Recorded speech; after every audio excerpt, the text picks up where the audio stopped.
Republic of the Philippines, Ferdinand R. Marcos Jr.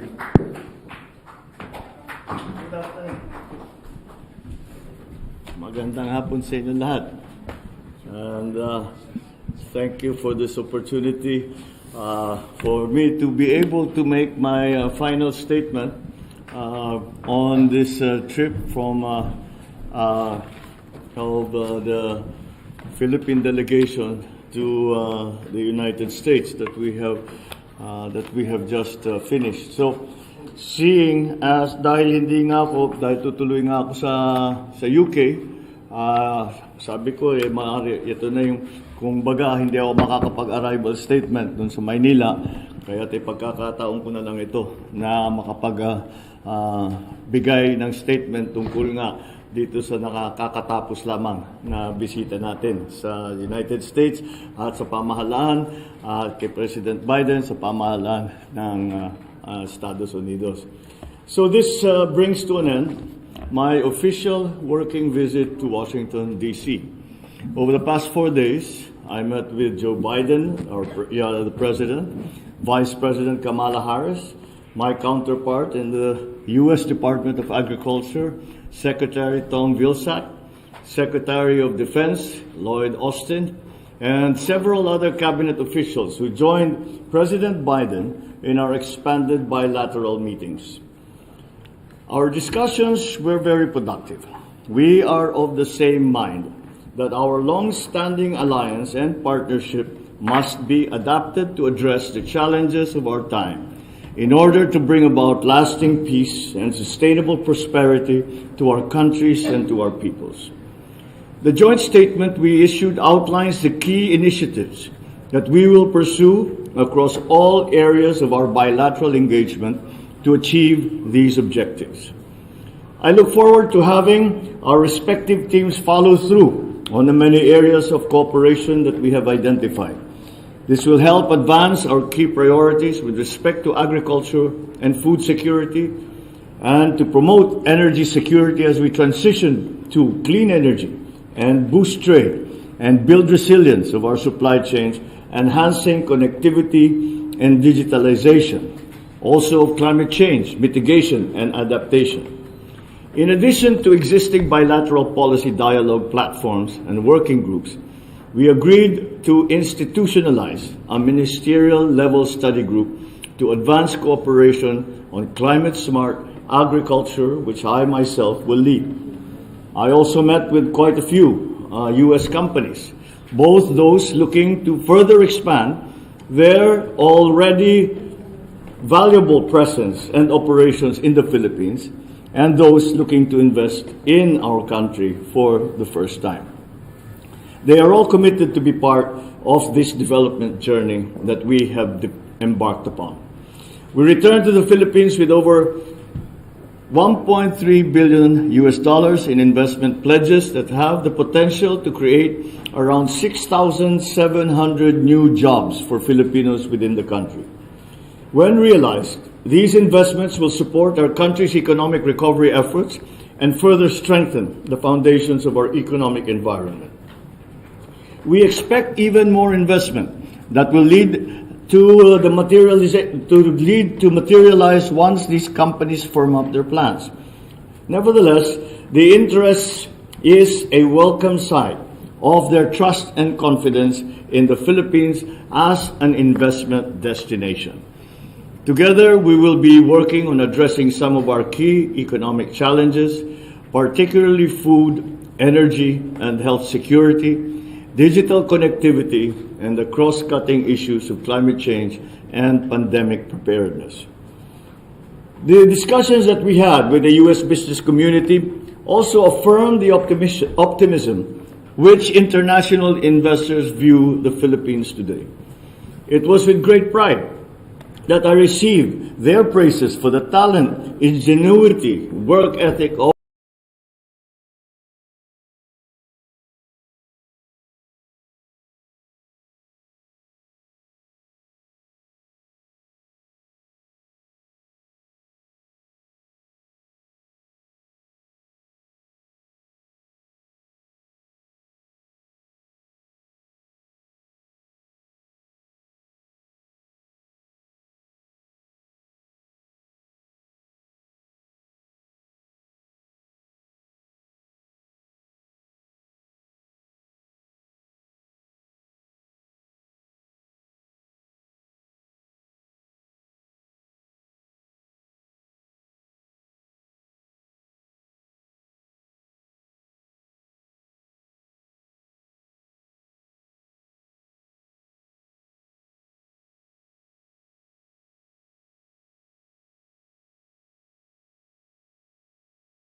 kababayans here in the East Coast to continue to be our partners in promoting the country for tourism and investments.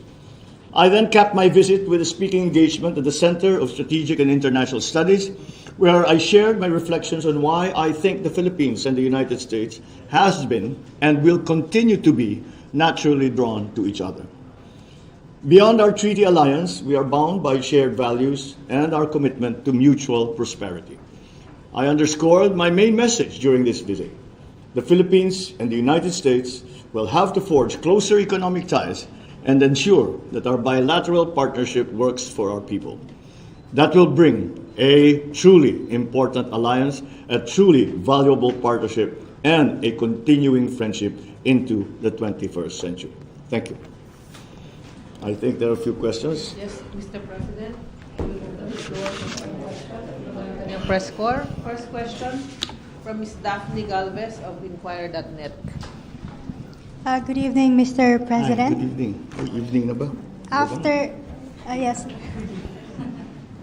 the U.S. and the Philippines finalized its bilateral defense guidelines, China said that the South China Sea should not be used as a hunting ground for forces outside of the region, and it opposed what it called as meddling in the issue to harm China's sovereignty and maritime rights. What can you say about this, sir? Well, I do not think, as a Filipino and representing the Philippines, I don't feel alluded to. How can anyone say that we are not a party in interest in all of these issues?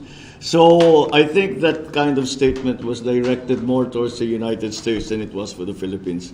I think the Philippines' actions are in continuing to strengthen our capabilities, to continue to find and forge partnerships with the United States, and both in the governmental sector and also with the private corporations that we have spoken to, as an important part of what we have been trying to develop in the past almost 1 year. And that is I think, only right and proper, because we in the Philippines need to do this if we are going to go forward and find new opportunities for our people. At hindi naman masasabi na walang karapatan ng Pilipinas na gawin lahat yun. Kaya yung statement na yan, sa palagay ko hindi nakadirect sa Pilipinas. Okay, thank you, sir. Thank you. Sir, we have a question from Tina Maralit of Manila Times. Hey, sir. Good afternoon po. Sir, prior to this trip, you said that you want the Mutual Defense Treaty to evolve. In your sit-down po with President Joe Biden, were there specific provisions of the MDT that you discussed with him?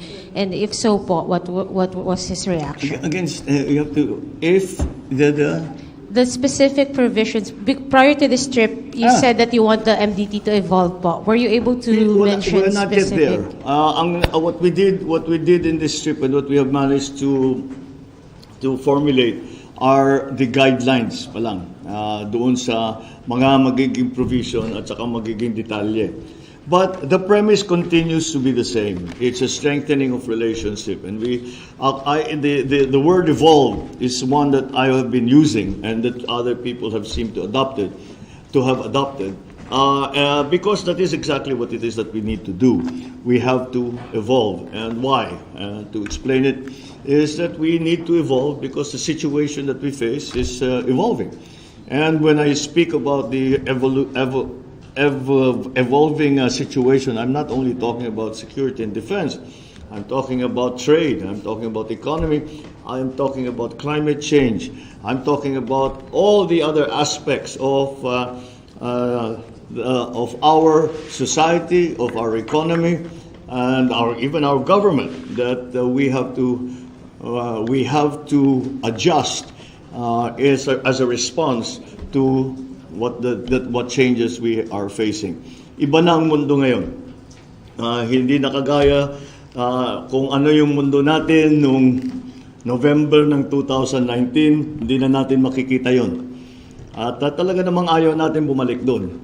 Tayo ay tumutungo sa kinabukasan natin. At yun, kailangan natin kilalanin kung ano ang kailangan gawin dito sa bagong sitwasyon. Kaya evolve ang aking ginagamit na salita. Thank you, sir. Thank you. Thank you, sir. We have a question from Rayo Kiyomiya of Shimbun. Thank you, President. This is Ryo Kiyomiya from the Asahi Shimbun, Japanese newspaper. I have two questions. So first, regarding the tension in the Taiwan Strait, at your meeting with President Biden and your counterparts, what kind of discussion did you have to deter the contingency in Taiwan, and how to react to the Taiwan Strait crisis? And secondly,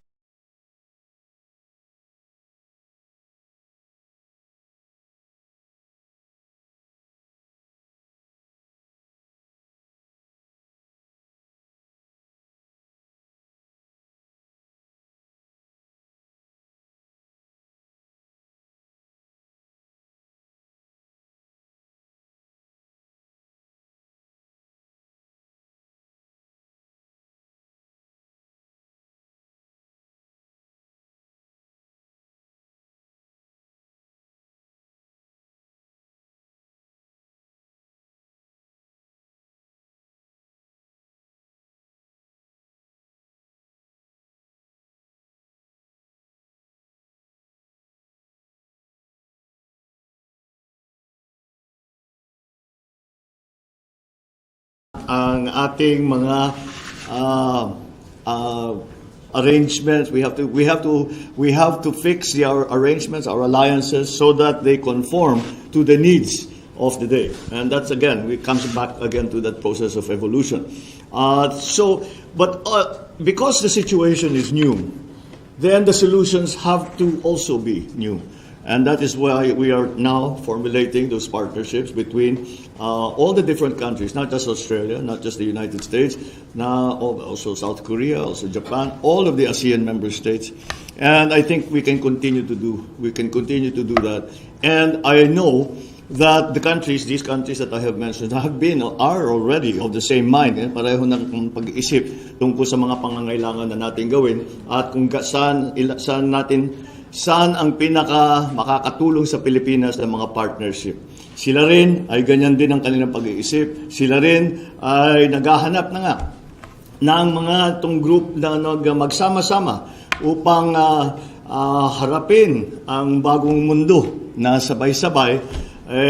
It seems that the message of unity that we were espousing during the campaign is beginning to extend to unity not only in the local situation in the Philippines but also in an international scale. Kaya yun ang naging talumpati ko nung ako'y nagsalita sa UN na kailangan na natin magkaisa, kailangan na tayong magkaintindihan upang makapagtulungan tayo sa isa't isa. So I think it is not only the Philippines that thinks that way. It's not the only Australia that thinks that way. It's not only the U.S. that thinks that way. I think every country in the world is thinking in those terms. At least most of the countries that have not, that have continued to keep open relationships with their partner governments around the world are also of the same mind. And that's why I'm confident that that process will continue and will go from strength to strength. Thank you, sir. Mr. Marlon Ramos from PDI. Magandang gabi po, Mr. President. Yes. Sir, you just made very interesting remarks during the CSIS forum this afternoon. You said, and I quote, "The syndicates have grown stronger, wealthier, and more influential, worryingly so." This despite what you mentioned, abuses committed by certain elements in the government. Sir, how do you assess the drug war of the previous administration, and how do you intend to go after, to make those people behind those abuses accountable? I'm in no position to assess the administration of anybody else. That is not proper for me to. That's not a proper role for me to take.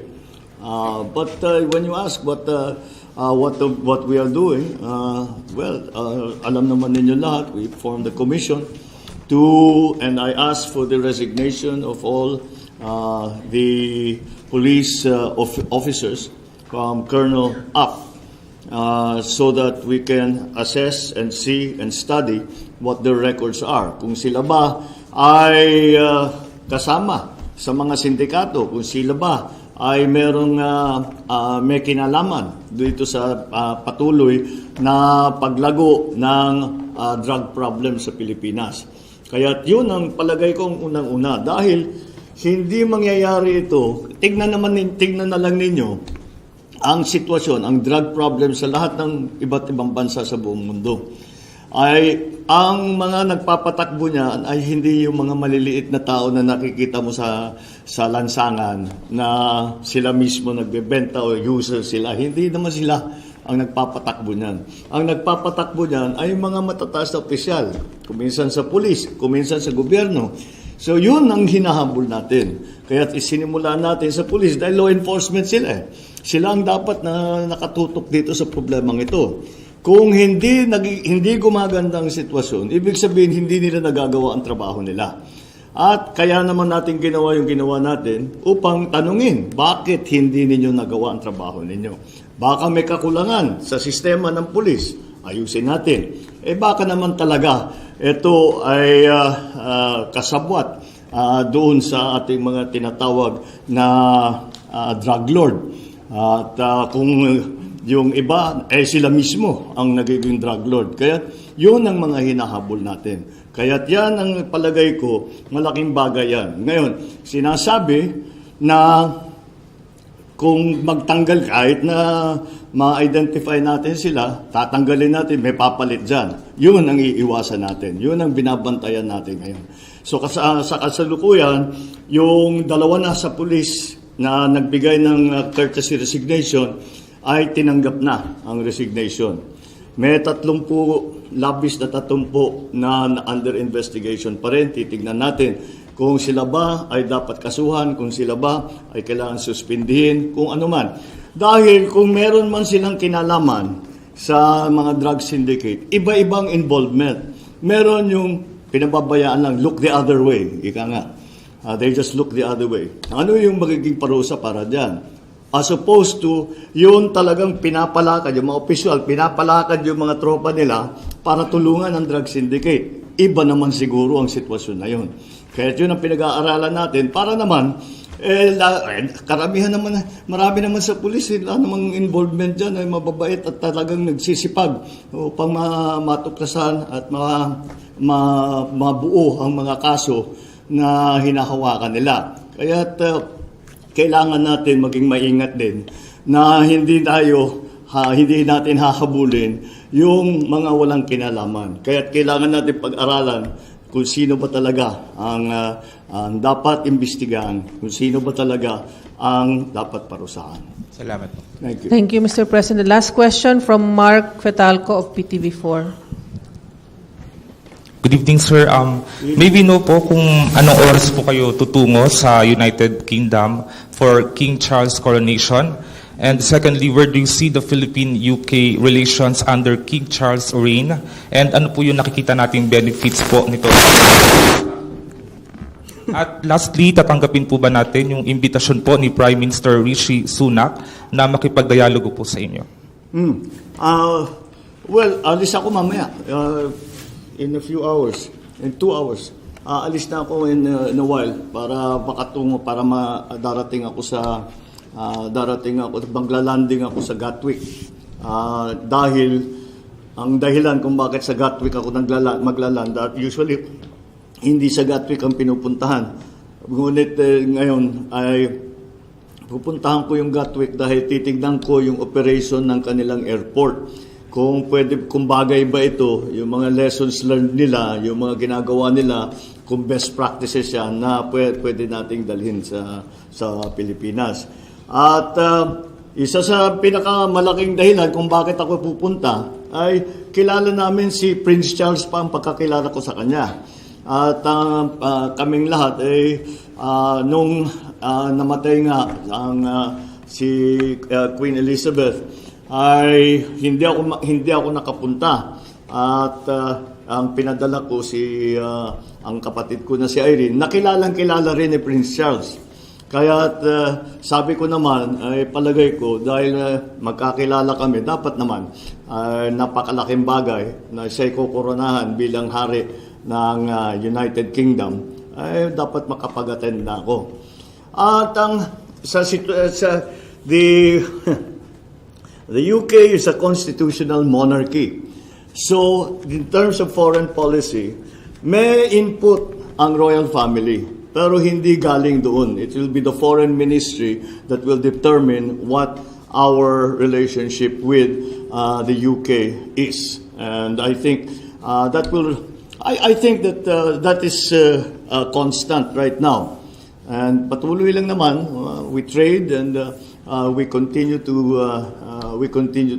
help ang ating mga Filipino nationals na nandun sa UK. At yun lang siguro ang mga concern natin.